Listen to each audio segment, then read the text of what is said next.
Let's say, for example, diploma in business. Yep. A lot of pathways offer diploma in Yep. business. But as I actually mentioned earlier, if you look across over at the other campus, what makes us or our course unique is the fact that we have PwC co-located in the 1PSQ campus. So that's ideal for our students who are studying business, because once they go on to their undergraduate degree, PwC hold places specifically for Western students. So they're doing internships, they're gaining that work experience while they're studying on the lower ground floors of that campus, and then obviously when their class is finished, they go up to level 10, they start their internship.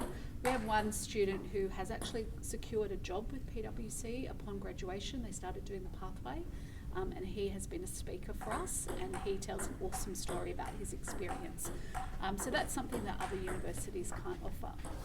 Students that are, wanting to do a diploma in arts, something that makes it unique is if you have a student who knows straight away from day dot that they want to do a master's level, they're looking for that higher education qualification, we can offer a packaged master's program that a student can complete in about 4.5 years. Depending on what undergraduate program they go on to study, let's say it's the pathway to teaching, students actually come out with professional qualifications from various bodies here in Australia. Again, it makes them highly employable and attractive that they've got professional qualifications upon graduation. One major area in terms of diploma in arts that has become more popular is the interpreting and translation, and again students graduate with a professional qualification that they can use to secure employment upon graduation, so that's something that is attractive to students who want to go down that road. What's different about it is Western Sydney Uni's rankings worldwide, really high rankings in engineering, civil engineering, electrical, mechanical engineering, and again every student that goes on to do undergraduate studies in engineering, they undertake 12-week work placement. So again, it's about graduating job ready. One of the majors that we're seeing really popular at the moment is cybersecurity, but again, work placement for ICT students at Western Sydney University, and becoming increasingly popular for our international cohort. In terms of foundation studies, we have 3 programs. So one is Foundation in Business, so if a student doesn't qualify for the diploma, they can do foundation, and again that's talking about the PwC partnership. Then we offer a pathway in science, and something that's a little bit different about this is that a student can go on to do a Bachelor of Medical Science, and from that they can become a general practitioner. So there's not a lot of science courses where you can become a doctor from a pathway. This is one of those. They can't become a surgeon, they can't become a specialist. Though they want to be a general practitioner, this is a great option for them to start at that foundation level.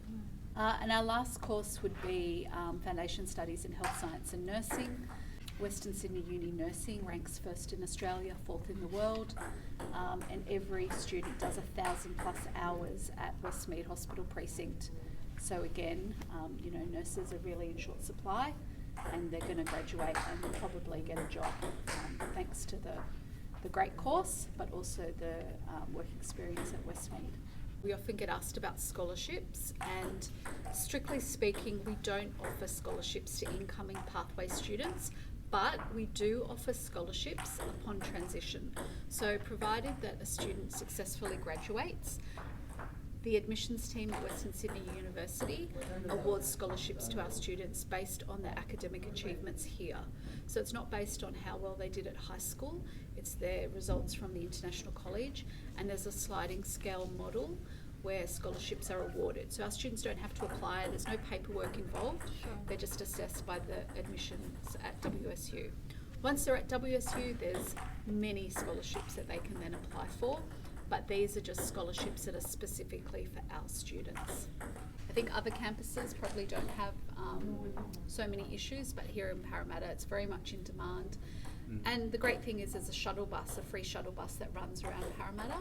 So it goes from 1PSQ to accommodation to the main campus and back to 1PSQ. Yeah, the stop is actually across the road, you can see it. So very convenient. It runs from say 6 in the morning till 10 at night, it's free. just jump on and it takes you to the campuses. Being in Parramatta as well, very multicultural. So students are more likely to feel at home here than perhaps in other areas. It's a really lively area, particularly at night. So many restaurants, so many bars. Not that we encourage our students to drink, but if they wish to have a beverage, that is available. And I actually heard, so we're also right near Harris Park, which is known for its amazing Indian food. It's just about having so many choices of food, no matter where you come from, what you feel like eating, it's in and around this area. Yeah. So in terms of support, we're really lucky here. Not only do we offer small classes, so our classes are capped at 25 students.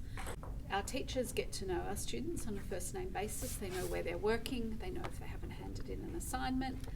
It also means that our students are more likely to feel comfortable in that smaller environment if their English perhaps isn't so strong. From the day that a student starts here at the International College, they're considered a student of the university. They have the same student ID badge that a university student has, and what that means is they can access all of the facilities, all of the social groups, all of the sporting clubs. There's no difference between an international college student and a university student. Fortunately, we're located very close to the main campus where a lot of sporting events happen. They have groups where you can get together and improve your English. There are obviously some social events that go on, so our students can just jump on the shuttle bus from across the road, go to the main campus, participate in any of those events.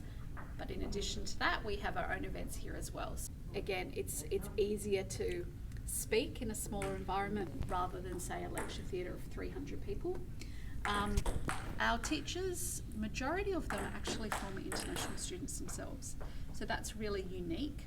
And what that means is that our teachers understand the challenges that our students are facing, can intervene if a student is at risk, but they're very empathetic towards what they might be going through, particularly when they first join us. It might be the first time that they've lived out of home, the first time they've had to buy groceries, that sort of thing. The other thing that we started offering a few years ago was free support classes that run across the week. So if a student is having an issue in a key area of study, so predominantly English or maths, there's a timetable that's published, and they can go along to a classroom and they can get one-on-one help, or they can get help in a small environment of 3 to 4 students. That's free, doesn't cost anything, runs across the week. What we've seen is our pass rates increase as a result of doing that. So it's really beneficial that our students take advantage of. We also have a student council. So every term, students nominate themselves to be part of the Student Representative Council, and we have election, and then those students become the voice of the college for that term. They obviously get feedback from their peers and bring that back to us. And all of our events are organised with their input as well. Higher than industry average. So our pass rate for foundation studies, I think it was for term 2 last year, was at over 90%. Oh wow. Very high. And for diploma, I think it was about 85%. So yeah, definitely higher than industry average. And again, I think part of that is just that we're small. Our student services team, they know every student by name. If we identify that a student hasn't handed in an assignment, isn't showing up for classes, we'll contact the person in the home country, the SEO. But we do intervene very quickly. And I think that's definitely one of the reasons why our pass rates, our transition rates are so high. The other thing that we're finding is that our students are outperforming students who have gone directly to the university. Yes. So we believe that first year with us, 8 or 12 months, where we sort of hold their hand a little bit, we give them confidence, and they get that time to adjust to the Australian education system, which is very different to where they've come from. And in that smaller environment, we just find that they go on and they manage their studies independently at the university, and they're very successful there.